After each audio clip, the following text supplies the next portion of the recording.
Okay, today episode cannot be that long because in 20 minutes I need to head out to pick up my daughter. Okay. Ah, Hey guys. hey. So what's interesting for you this week? Same old. But I think last Monday, so 2 days ago, Ah, 2 days ago we had yeah. a live show, Yeah. and I think day by day the show is evolving. Yes. People are Yes. asking questions about cars that we actually forget sometimes. Yeah. What else is the guy asking? The guy asked about one. What was it again? One guy asked a question about a car. It was like so cheap.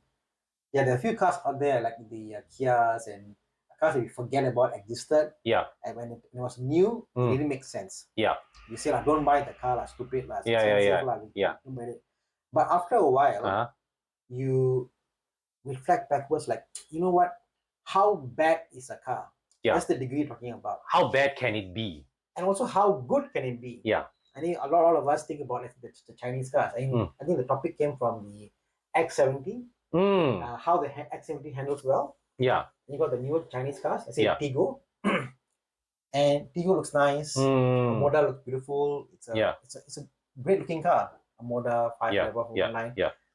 But it doesn't handle as well as the X70. Yeah. X70 feels like a more polished product. And even if you compare to, let's say, a Lexus, a Harrier, whatever, or Harrier looks beautiful, and so does the Omoda. Yeah. So the question is, how much more is it bad or good? Again, very fair question. Yep. Omoda, whatever Moda it is, versus a Lexus, how many more percent is it better? Now the price is double the price, right? Double, yes. Or more, yes. Is it double as good? Yes, sir. That is the question. Because every car, in my opinion, is good depending on the price point. Yes. It's correct. Price point. Correct. Even a Tiara, if a Tiara was well maintained and it's beautiful, someone selling for 5K or 4K or so, I'll consider, Really? Yeah. Tiara is a beautiful car actually. Yeah. Provided the condition. Yes. Correct? It's a price point. So any car you name as a car is bad. Okay, name me a car you think is a lemon car, bad car. Suzuki Alto. Still, if the price was good, let's say it was well maintained, very good, 2-3K, would you buy it or not? I mean, if that's all I have to spend on a car, right, and I need something, you want an extra car in the house. Yeah, it's not that bad, honestly, for a couple $1,000, That's true, lah. That's true. So my point is, when you stop thinking about, all this car guy will say, this car is bad, this car is good. That is a very generic way of talking about it. Factor in the price point first. When we talk about cars, we do reviews. We talk about that car at the point in time in what's available outside. Yeah. CX-5 back then was good. Today, not so good for penny value. Yeah. Correct? Yeah. Price point, Yeah. It wasn't to say that if there was a 100K car at CX-5 compared to Omoda, I say, definitely CX-5, bro. Yeah. So everything in the world is price point. Actually, look at it. I was thinking now you remind me of the guy who sold his 330i and was asking us whether should he go for the M340i or the G30 or G60 530. Yeah. Right? And it turns out that his best choice, if he doesn't mind buying used, is an 840i. Right? 840i brand new, 1 million. Sorry, I cannot. Right? 840i to me cannot justify 1 million pricing. But at 300 grand, equation changes. So let's come back now. Yeah. New car, different. Yeah. Used car. So this week we had a Honda Insight. A car we forgot about. I forgot about the car existed. Yeah. Until Honda Insight. I was like, is that a hybrid? Yes. And a small engine hybrid? Yeah. You know? And it came to me and I was like, my first reaction was, it's a lady. Yeah. Don't buy the car, mate. Don't buy the car. Why buy an Insight and you buy other cars? Yes. You know? Yeah. And so the price point, people are selling for low teens. 13,000. 13,000, 14,000 for the car.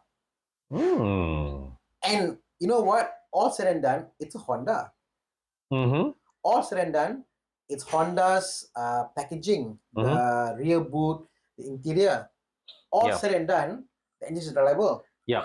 All said and done, even the part that fails, which is the battery, Honda has now reduced the price point to about 5,500.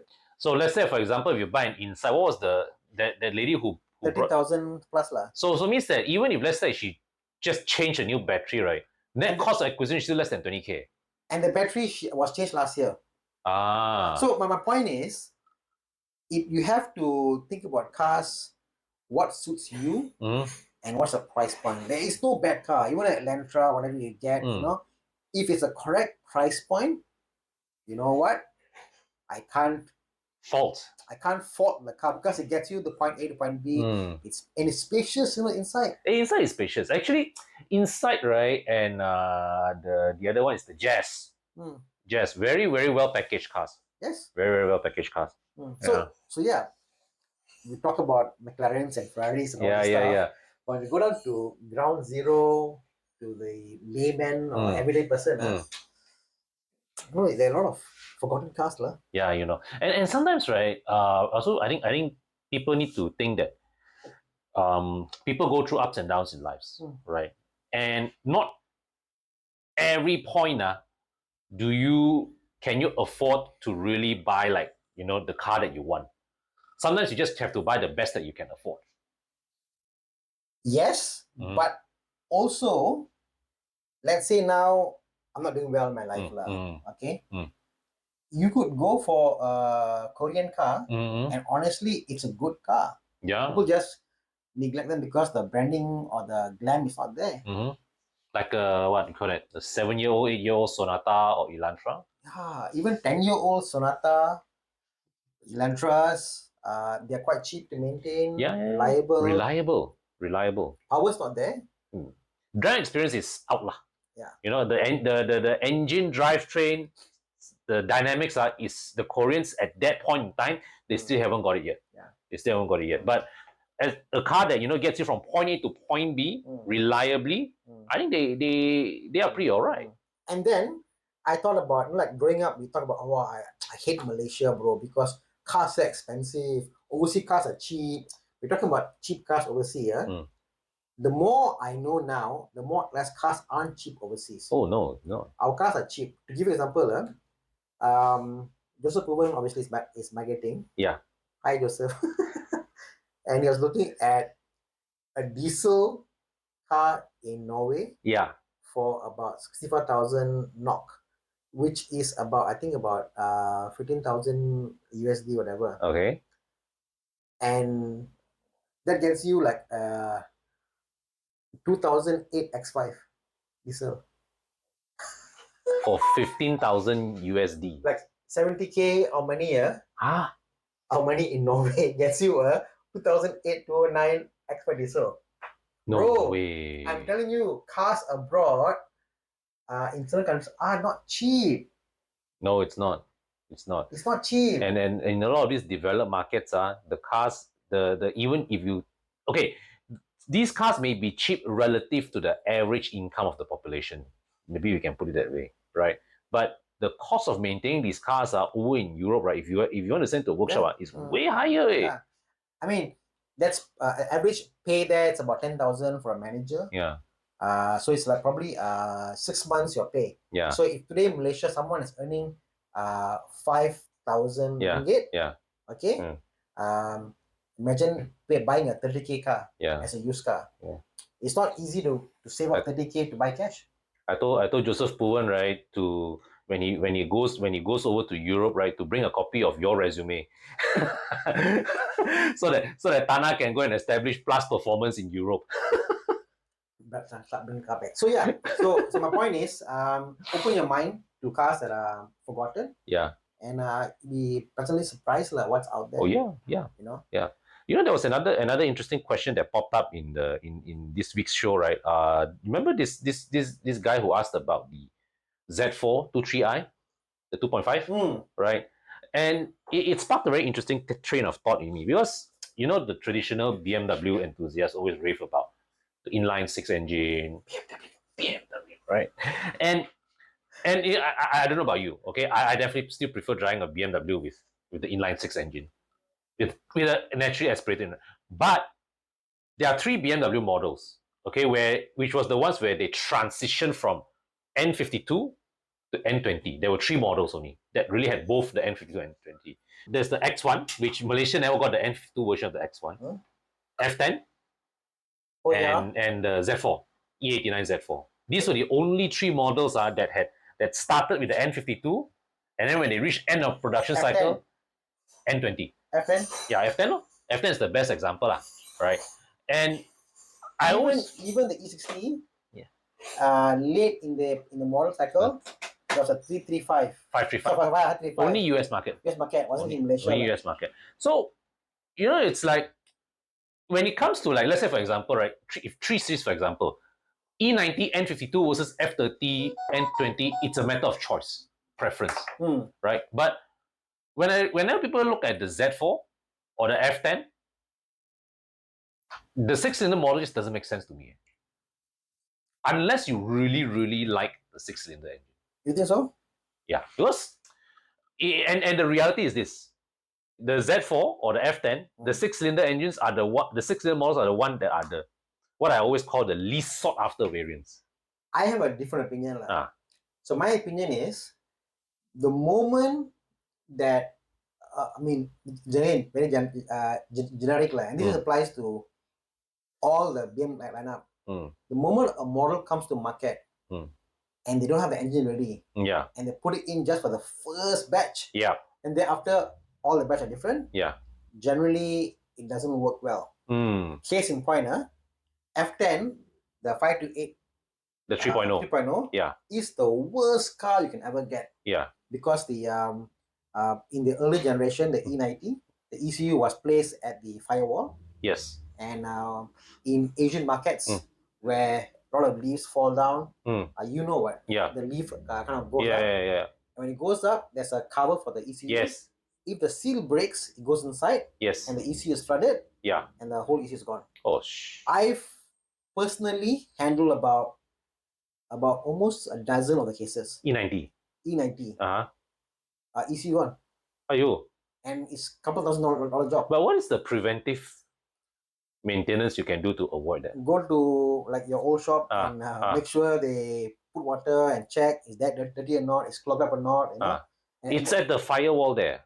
So the fire. So how do you access the ECU? So windscreen comes down, left and right. Yeah. If you take a hose, and pour on that corner there, water should flow through. Yes. But if the water rises up, that means it's stuck there. You should see water coming down from under the wheel correct. well. But if coming out very slow means leaf got stuck there. So you got to go and dig out and then leaf and do that. So my point is, there's an issue with the E90. Back to the story.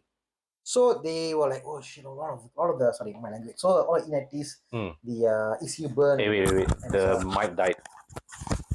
Oh. It's okay, never mind. Just continue. And there was a concern. There's a concern about these cars whereby the ECU fried, no? So in the F10 528, the first generation, they were like, how?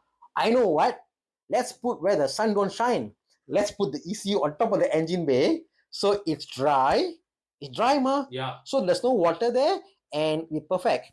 But what happened was, again in Asia, although we have rainfall, we also have got extreme heat waves. Yes. So the ECUs, the F10 528i, a lot of cases were burned. Wiring just fall apart, and the ECUs burn. But doesn't that apply to the 2.5 as well? 2.5 same engine. You just 2.5, the engine, the ECU was different location. Yeah. Really? Yeah. So because it's the same engine family, N52 engine. But they place the ECU differently. Sorry. The engine, yes. The engine, yes. When they go to N20 was different. N20, yes. Correct. Yeah, the engine, the 523. 523 and 528 is the same. Correct. The engine was still on top. Same issue. So my point was, when the design is afterthought, this what happens.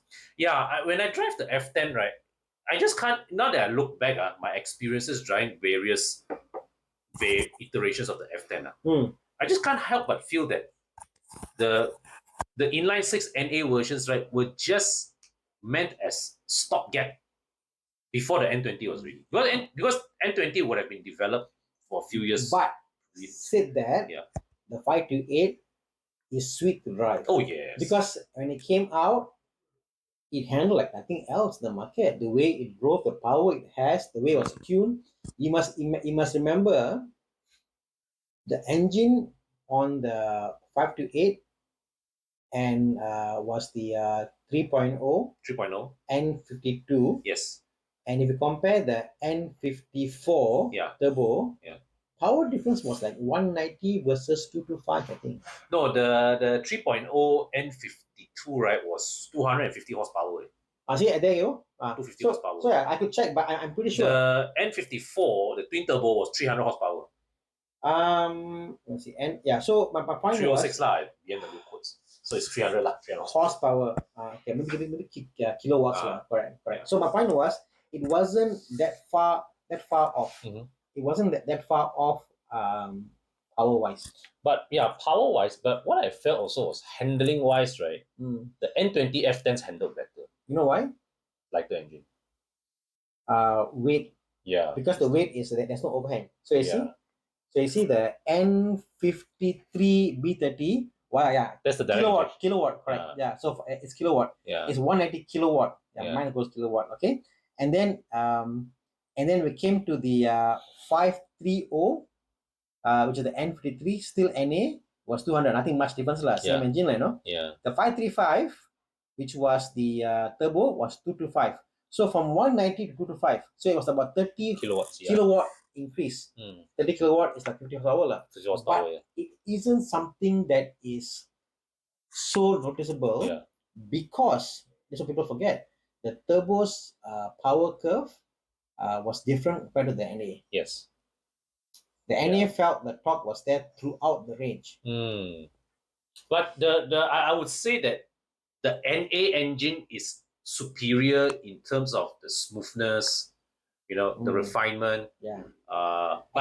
Except when you can push the car, you want to drift, whatever. Maybe, but generally the NA in that sense was okay. Yeah. It's just that I felt that the ride and handling overall tuning, the 4-cylinder models had more finesse to them.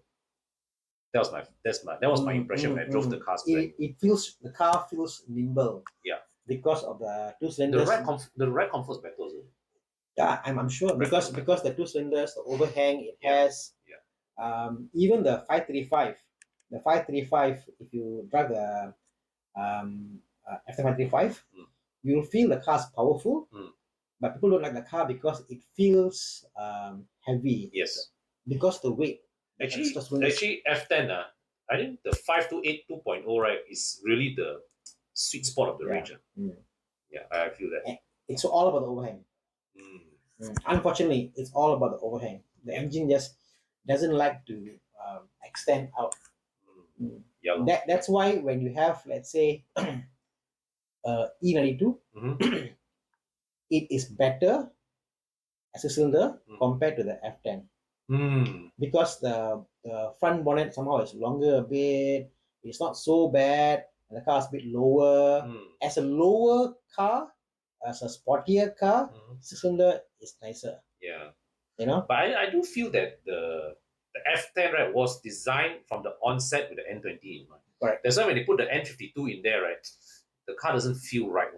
Right. There's something like you can feel that the car is missing that final 10% of tuning. 520D, same thing. 520D feels nimble, light, whatever. And the 535D, isn't it? 535B. Oh yeah, I think there are 2 of those in Malaysia. Yeah, okay, is it? Actually, the car felt a bit more luxurious, a bit more atas sikit, because the way it floats and glides, Yeah. So yeah. Okay lah, I need to go and pick my kid up, man. Thanks for your time. I'll see you in the next video. Yes, bro. Bye. Cheers. Okay, Thana, thank you for this car for fixing the alternator. Yeah. So to bring you up to speed, so a couple of weeks back, last week, right? So I was stuck in a jam and I was looking at the voltmeter reading. So I've got an aftermarket voltmeter in the center console of my car. And I noticed that, why the voltage is reading single digit one? I was saying, say lo. In my mind at that time, right, I was imagining alternator was not charging the battery, because I know this is about 1 or 2 year old batteries, and BMW batteries usually last more than 1 or 2 years, right? And I also remember one thing. That morning itself, I noticed that why the digital display on my cluster is starting to dim. You know, a bit malap, you know, like dark, you know. So I was thinking, oh, maybe I have to fix the cluster. Then I look at the voltmeter reading. Oh, okay, low voltage, right? So I sent to Thana and fix. And really turned out it's the alternator. Not really the alternator lah. It was just the connection to the alternator. Yeah. So you know, the thing is that, right? That kind of like gave me a realization. You know, it's that ever since I own this car, I noticed that my ability to diagnose cause and effect. Now I'm not a mechanic yet. You ask me you send a car for me to fix, I can't fix for you. But my ability to guess the cause of a problem, I think has increased by tenfold. Yeah, I think you're right. I think how do I say Japanese cars. The car isn't operating at 100% capacity. Power wise. Current wise. Handling wise. Maybe even the chassis wise. So they're probably operating at 50%, 60%. So anything goes off, you won't immediately know. Like, you know, nowadays when people call me and ask me, hey, my car cannot start, right? They are usually the same few causes one, you know. Right? When you, let's say for example, when you turn the ignition, okay, and then you hear the starter motor cranking loudly, but the engine just doesn't fire, it's fuel pump. Because fuel's not going into the car, right? Into the engine. Well, it could also be it's a fuel pump. But what in the fuel pump we won't know, because it could be the fuel pump itself. It could be the immobilizer. Could be not enough fuel. Not enough fuel. Maybe it cut off. The immobilizer cut off. Immobilizer cut off, the starter won't even crank one. True. The starter won't even crank unless. Is it possible that there are immobilizers that will cut off the fuel pump? No, right? They will always cut the starter. Immobilizer cuts off fuel pump. No starter. No. Because I experienced this case with my sister-in-law's car recently. There was an issue with the immobilizer. When we crank, it's a Proton Saga. It's the tuck sound. So means that the starter isn't even cranking. That one is starter. Oh, starter. Okay. Starter. Because immobilizer, like you see, like an E39 and an E36, to steal an E36 and E39, all I will do is, if you have a spare ECU, in this case, what we call a your EW delete in your key, you can put to any car and the car will start. Okay. Correct. Okay. That will go. Yeah. In a F10, even if you put a new ECU and a matching key, whatever, the car won't start. Because the immobilizer for those cars is in the gearbox. So they figured out it's not safe. so the motor sits in the gearbox itself. Wow. Okay. So there's a switch. Yeah. So you got to code the ECU to the TCU for it to be able to start. Yeah. So like, you know, like for example, when people say car cannot start, right? When to start a car, right, you need to have current going to the starter. You need to have fuel going into the engine, right? So sometimes when you hear when you crank, you hear the starter trying to start, but the car is not firing. Then it's most likely battery is not supplying enough current, right? Actually, think about it. One can learn to diagnose themselves, because in the fuel rail in front of the car, there is a small nozzle you can open, and you can press to see whether fuel is coming there or not. It will squirt out. Okay. So technically, you could also see is there fuel pressure on your fuel rail. You're on your own. You just take a key and you can just press and see, there's fuel pressure there. You know, without opening anything up. Okay. Technically, with a voltmeter like yours, you can know there's power to the car or not. Spark you can't. Spark, you open up the spark plug and check. So like I know for a fact that the battery is strong because the morning when I started the car, it started in one crank, right? And I know that because we know one, right? When normally, I mean, I think the reading may vary from car to car, but normally when the car is switched off, I think the front there can do that. When the car is switched off, right, you should still be able to see at least like 11.8 or 12 volts.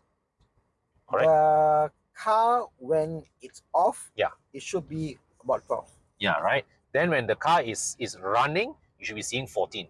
13 point something. 13.8 to 14 lah. Yeah, never 14 lah. 13.5 to correct. 13.8 like that lah. Okay, okay, yeah. So that's about the thing. And you know, and the thing is that if it dips below that, you will suspect that, okay, is it the battery issue? Is it an alternator issue? Well, it could also be a parasitic draw. So because it's like your car will run at about 90 amp, it's your current draw in the car. Yeah. If suddenly you put a large amp and the amp draws another very high amount of amp, yeah, then you made it a bigger alternator. But the same way, yeah. What if something is shorting there? Yeah, you know, so that also leads me to this. You know, you see now a lot of you know, nowadays we are very accustomed to touch screen lah, you know, and all this. So a lot of people, right, with their old basic cars, what they do is that they want to enhance and modernize the driving experience with the touch screen and all that.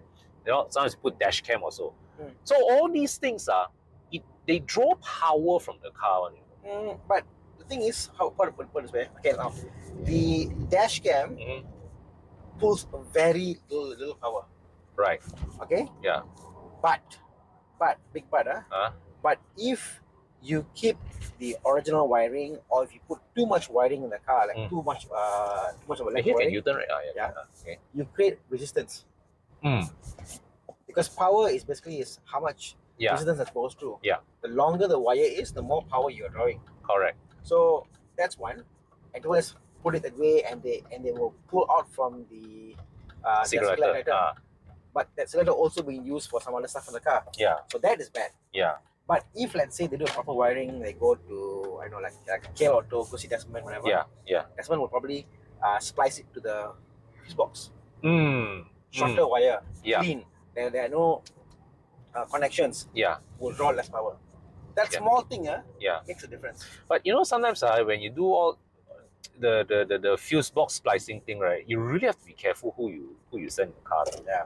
You know, because one thing a lot of people they don't realize, and I realize a lot of people don't realize that, right, actually the biggest cause of fire in cars is actually electrical. Yeah. It's nothing to do with fuel, it's the electrical system.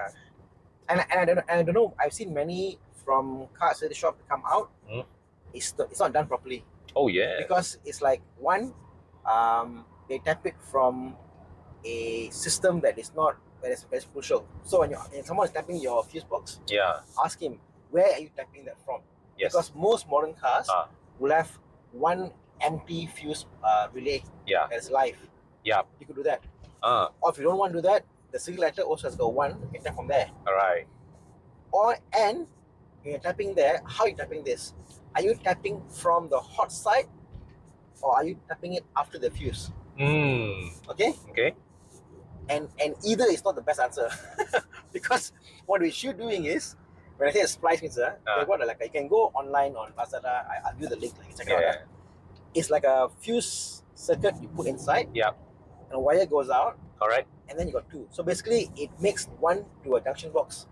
Yep. So that way, you are creating a fuse for that thing you splice out.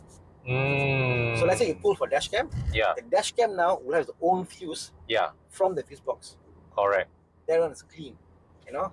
So splicing sounds scary, but done properly is totally safe. That's how you should do it anyway. It has to be done properly. Yeah. It has to be done properly. So what I see a lot of time is, like, for example, rear light, like your light, for example, people convert the lights. Yeah. And after some time, the lights fail. Correct. Let's say your stop doesn't work. You know what they do to speed up the process? Yeah. Normally it's a grounding issue. Okay. They just pull a ground from somewhere and then tap it and just wire it to the light. Very common. Yeah. Problem not solved. Oh damn. Right? Yeah. So those things are an issue, because we think when you turn the ignition off, the power is gone, isn't it? Yeah. Is that what you understand? We think lah. We think Is it's that- not. is that- is It's that- not. It's not. I know it's not, but a lot of people think that way. Okay. When you turn the key off, where is the power going to the car? Think about this. It's supposed to be coming from the battery, what? Yeah, but where is it still going through? What parts of the car still has power? Clock, bro. I know the clock for one. Okay, but why the clock? I don't know why, but I know but you know every time when you start the car, the clock shows the correct time one, but Correct. But the right? clock has The alarm. has a battery. The alarm? Yeah. But you see, if the clock has a battery, why is it when you change battery, the clock will reset? Depend on the clock also lah. Okay. But my point is, these are all nothing much lah. Yeah. The aircon blower has a direct feed from the battery. Okay. The alternator has a direct feed from the battery. Okay. Direct wire, no? Yep. Stick wire, no? Correct. Because these things run very high amp. Correct. Most of the fires for BMW happens in one of these two locations. Very important, aircon, alternator. Alternator. Yes. Oof. Those are the two main causes for fires in BMW. That's why it's engine fire. Because alternator has a live wire going there. Yep. You know? Yep. Like yourself lah. Yeah. That's a fire hazard. Yes. Okay? Yes. Number two is aircon. If you hear your car in BMW and you're off the car, some cars you hear there is a small little fan sound coming from behind the AC controller. Yes. My other E39 had that. Yeah? My other E39 have that. Okay. That is the sound of there's a fan motor behind the behind the AC control. Okay. That's still running. What is the purpose? What's the function of that fan? Is to cool down the devices and also to give you an accurate reading of ambient temperature lah. But wait, that's a really good sign that the control unit is failing. When that fails, it fails and makes the AC blower run intermittently at night for no reason. Some car you see, you drive the car, you off the car, the aircon is still running. Oh. You on again, off again, on again, off again, then the aircon blower stops. Okay. Those cars, at times, even when it's off by itself, like a ghost, it turns on by itself. The blower turns on by itself because there are wires shorting, whatever. Those are the cars that catch fire. Oh. And that's why you see a lot of video online. BMW catch fire in the center here because blower is in front there. So they catch fire because the blower is kept running constantly. It's very high amp, bro. It's very high amp. Okay. And to make it worse, you got heat, you got high amp. What else goes to the blower gets stuck?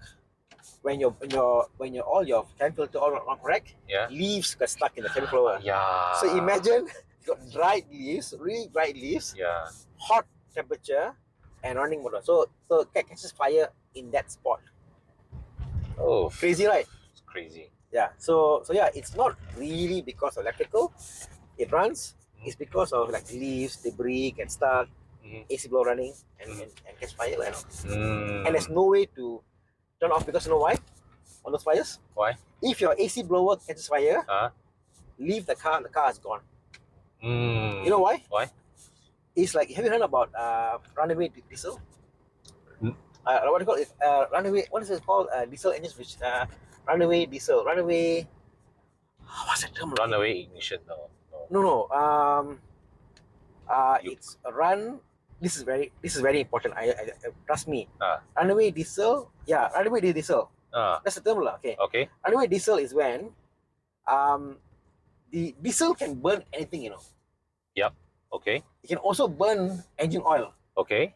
Okay. Okay. As fuel. Okay. So what happens when the engine oil from the car gets sucked into the combustion chamber? Okay. So all the car's off, keeps running. It goes on and on and on and on. It just runs to its death. Oh wow! You can't turn off the engine because it's not. It's what, it's right? killing itself. Oh. Imagine the car. Imagine diesel. Yeah. It's eating its own lubricant. Yeah. And the RPM getting higher and higher and higher and higher. Oh. As it goes through, the lubricant in the car getting lower and lower and lower and lower. Yeah. Yes, boom. Actually, it's a good question. How does a diesel engine turn off? In this case, you can't. A normal diesel engine. Because in a petrol engine, you cut off the fuel. You cut the fuel and the spark plug. Yeah, cut the fuel. But here, the fuel is not cut because it's from the lubricant. It's getting sucked up. No N1. Anyway, and the car runs dry of the diesel and the diesel. Wait, why I tell it? That's why. It's a motion whereby it's running and you can't stop it because there's fuel coming from there and nothing you can do about it. There's no wire you can pull. You can't pull out a battery. Nothing you can do. The car will and dies off. Go and look up YouTube video. I know diesel, you know. Okay, and it can happen any point in time if the spring the rings are bad. Why I say that? Because why? In the case of a BMW or the center mounted kind of blower in the center here, or whatever. Yeah. If that runs, it's linked to the battery directly. Oh. So imagine fires happening. Yeah. You got all the combustible material here. Yeah. And the fan blower will not shut off, even if off the car. Yeah. Yeah. Can you imagine? Yes. You're blowing wind into a source of fuel. Yeah. And it won't go off. Yeah. Nothing you can do will turn off the blower. Oh shit. Can you imagine, Con? No win scenario, man. No win scenario. Okay, I gotta go and pick up my kid now. Thanks for the chat, man. Okay, man. Take care. See you next one.